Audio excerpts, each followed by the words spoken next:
¿Qué hacemos con el Dios del entusiasmo en un mundo donde el entusiasmo escasea? Le preguntamos. Ya. A Hugo Mujica le preguntamos. ¿Qué tal? Maestro, ¿por qué Dioniso? Dioniso, porque es la vida, o sea, la vida en su pujanza, ¿no? Los griegos, cuando brotaba una planta, decían Dioniso brota. Era la sensación de que la vida en todo momento está aconteciendo y no solamente pasando.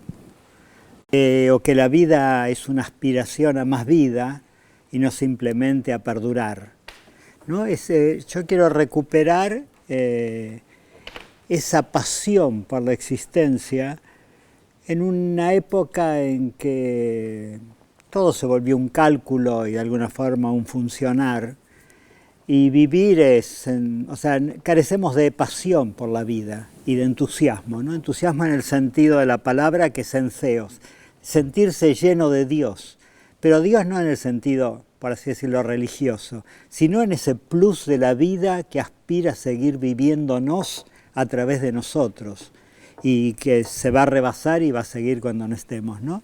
Quiero recuperar eso, la conciencia de que la vida es algo que está aconteciendo y no solamente ya está resuelta y ya está hecha de cosas. El libro me apasionó y de pronto vos decís, más o menos, ¿la vida es un acto creador o deja de ser vida? Sí. Esto decís. Eso digo. ¿Qué pensás?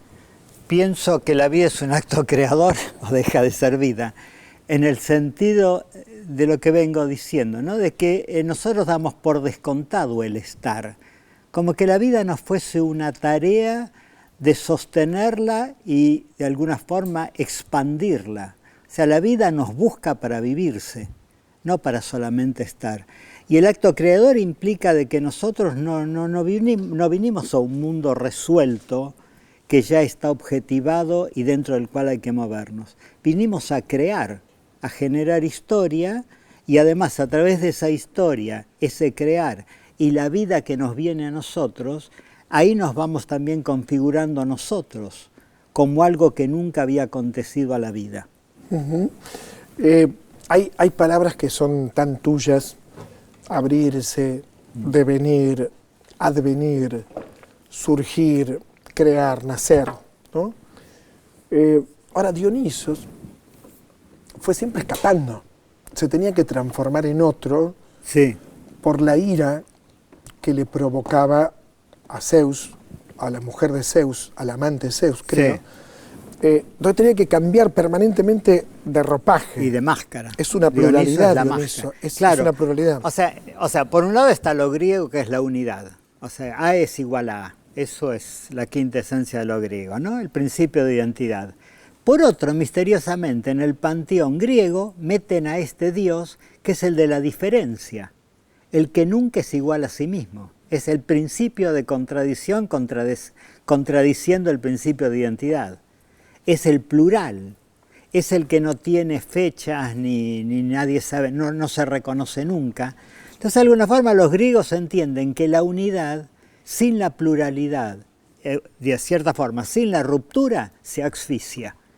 Y que para poder existir nosotros como idéntico a nosotros, o sea, como lo que llamaríamos tener una identidad, necesitamos la alteridad, necesitamos que el otro también nos entre como extranjero y como otro, porque eso es lo que nos fecunda. O sea, nosotros somos a través de un mestizaje, no somos a través de una repetición. Y eso es lo que entendieron los griegos con Dioniso. Dioniso es el dios extraño que no saben de dónde viene, pero que lo aceptan en el panteón como el joven de los dioses. Pensaba hace poco estaba en Madrid, ¿no? Y veía tu poesía completa. Bueno, no completa porque estás aquí y se te ve muy bien, pero veía tu poesía completa por hasta ese momento. Y leía comentarios de tu obra. Y cuando leí recién Dioniso, que lo leí estos últimos días, cuando salió, pensaba, es un ensayo poético. Sí. Es decir, está escrito poéticamente, incluso son poemas. Sí.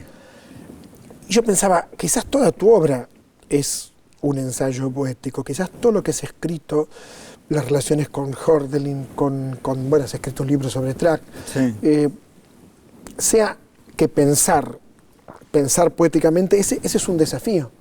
Sí, No se piensa poéticamente. No se piensa poéticamente, pero si no se piensa poéticamente, no se puede pensar determinadas cosas.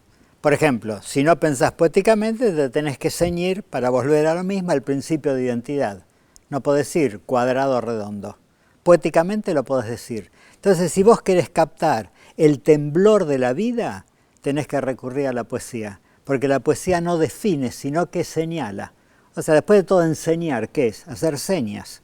Y la poesía es la que enseña, porque muestra aquello de lo que viene y a lo que va, pero no lo encierra para definirlo. Eso, o sea, podríamos decir que en la lógica entra la poesía como en el panteón griego entra Dioniso o como en la religión entra la mística, para deconstruir el afán de totalidades y de cosificación que tienen las disciplinas cuando se cierran sobre sí mismas. Das misa todos los domingos. Sí. En algún punto, quizás preguntarle a un sacerdote si lo acompaña Dioniso puede ser una falta de respeto, no lo es, me parece. ¿Te acompaña? Dioniso sí, total, somos amigos. O sea, para mí Dioniso es la creatividad. Dioniso es aquello donde algo se crea, ahí está Dioniso. ¿Cómo se relaciona Dionisio con Jesús?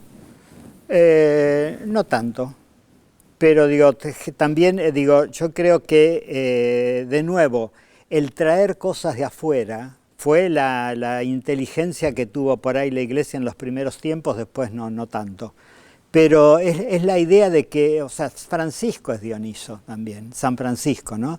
El que se percataba que en el acontecimiento de la realidad se estaba expandiendo Dios como creación, ¿no? Que no era un Dios acabado, sino un Dios que también Él se expande creando y creando esa novedad absoluta que es cada ser humano que acontece y que no había estado antes. Pensaba en lo sagrado, ¿no? Sí. Y Dioniso tiene que ver en algún punto, ¿no? Con lo erótico, Sí. En su nacimiento con lo orgiástico. Está relacionado con la vid, con el Sí. dios Baco romano, ¿no es cierto? Sí. ¿Cómo lo sagrado se une con esa potencia erótica descomunal del dios, del dios, del personaje? Y bueno, no hay nada más, o sea, lo sagrado es lo erótico, es por donde nacimos todos. O sea, la vida en su quinta esencia es precisamente la posibilidad de dar vida. O sea, yo ahí planteo de que Zeus tiene 2 hijos nada más que salen de su cuerpo. Es la diosa razón que sale de la cabeza, y que curiosamente es la diosa de la guerra también, y Dioniso que sale del muslo. O sea, una es la inteligencia, Dioniso es el lugar entre el pene y la tierra. O sea, todo es la experiencia vital del Dios, la experiencia por donde pasa la creatividad. Por el otro lado pasa la inteligencia y el ordenar lo creado. Pero Dioniso es la vida. En el libro decís, el paraíso no se ha perdido el asombro. Sí. Se ha perdido el asombro. Sí, o sea, perdimos el asombro de nuevo, de darnos cuenta que en este momento mis células es un escándalo de creatividad. Y que acá entre vos y yo está pasando infinitas, si querés, vibraciones, átomos, lo que quiera, pero hemos perdido la relación con de nuevo, esa palabra me gusta, con el acaecer, con el acontecimiento de la vida. Y nos movemos solamente con el plano de lo ya hecho, de lo ya endurecido de la existencia. Y adentro de eso encontramos un camino entre los 5 o 6 que se ofrecen. Pero hemos perdido la creatividad. ¿Las religiones guardan relación con la creatividad? Yo diría que tendrían que, pero como todo destino, o sea, todo símbolo muere en algún momento. Y la religión generalmente termina cerrándose sobre sí misma, mientras que era una vincularidad con Dios como aquel que pregunta y aquel que abre, termina en incluyéndolo adentro de un discurso cerrado, eso que es la imposibilidad de cerrar, que es lo abierto que yo diría que es Dios. ¿Qué pensás del Dionisos de Nietzsche? El problema era cómo sacarme a Nietzsche de encima. Claro. Lo que pasa es que Dioniso siempre trabaja con Dioniso Apolo, nunca lo separa, ¿no? En el origen de la tragedia. En el origen de la tragedia y siempre después. Así que digo, yo me ceñí a tratar de lo creativo, no de cuando lo creativo ya toma forma, ¿no? A mí me interesa, como en la religión me interesa la mística, a mí me interesa mucho la deconstrucción, más que lo ya construido. Y me interesa... ¿En términos de Derrida? ¿Del filósofo Derrida? Sí, o en términos de Heidegger, que él lo llama destrucción. Pero el hecho de no agarrar el discurso oficial ya hecho, sino entrar por otro lado y precisamente tratar de traer oxígeno a esos discursos ya hechos. Entonces por eso me interesa Dioniso, porque Apolo ya es lo formado, ¿no? Pero Dionisio es, como de nuevo, como la mística en la poesía, en la religión, como la poesía en la literatura, es aquello que no termina de cerrar y que no puede ser incluido. Es siempre lo que se sustrae. Hugo Mujica, un placer como siempre escucharte y un gran libro. Gran libro. ¿Cuándo lo presentás? Lo presento el miércoles que viene, que es 1 de junio, en el auditorio del Malva, acá en Alcorta y San Martín de Tours, o Salguero, por ahí, a las 19 horas. Y en las librerías ya está. Ya está, gracias, muchas gracias. Gran libro de Hugo Mujica, yo diría una obra imperdible, un trabajo sobre la lengua y sobre el personaje verdaderamente extraordinario. Está Susana Rinaldi con nosotros, está Federico Janmer, está el elenco de Noble de Florencio Sánchez, todo esto en Otra Trama.